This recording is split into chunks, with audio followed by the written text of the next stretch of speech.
वहीं नंददास जी का आगमन होता है।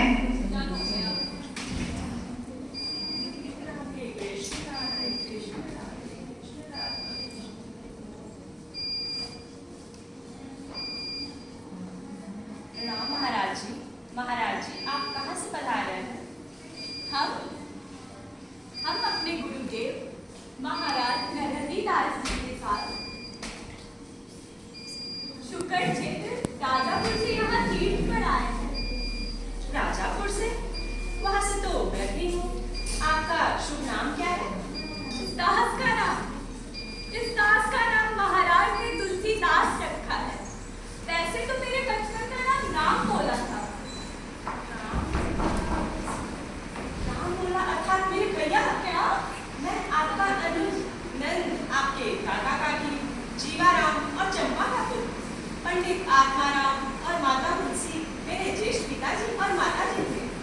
अरे कैसे हो भाई? काका काकी ठीक तो है और पिताजी कैसे हैं? माँ पिताजी तो कुशल से है, परंतु ज्येष्ठ पिताजी के स्नेह से मैं बाल्यकाल से वंचित हो गया। भैया आप कभी घर क्यों नहीं आते थे? कभी कभी बचपन में माँ से आपके बारे में सुना था, मन में बड़ी उत्कंठा होती थी आपसे मिलने की। कैसे आता है? लोग कहते हैं मैं अमंगल नक्षत्र में पैदा हुआ हूँ, जिसके यहाँ रहा अमंगल का कारण रहा। पहले माता हुलसी, जन्म के पश्चात ही उनकी मृत्यु हो गई, जिसके कारण पिताजी ने दासी चुनिया को मेरा दान दे दिया। उस माँ ने मुझे बड़े ही प्यार से पाला, पर मैं अभागा उनके भी अमंगल का कारण रहा और कदाचित मुझसे संबंधित रहने के कारण पिताजी भी ना रहे। भैया ये सब व्यर्थ की बातें हैं। आप और अमंगलकारी जिससे मिलकर ही मुझे इतनी शांति और आत्मीयता का बोध हो रहा है, वो अमंगलकारी। अच्छा ये बताइए आपको गुरुदेव का सानिध्य कैसे प्राप्त हुआ? हरि कृपा से मुझे गुरुदेव का नमन और स्नेह प्राप्त हुआ।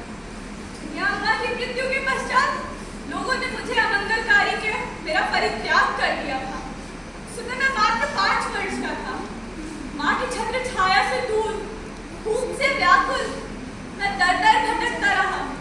सबोध से बालक पर किसी को दया तक न आई। एक दिन मैं एक पीपल के वृक्ष के नीचे बैठ रो रहा था।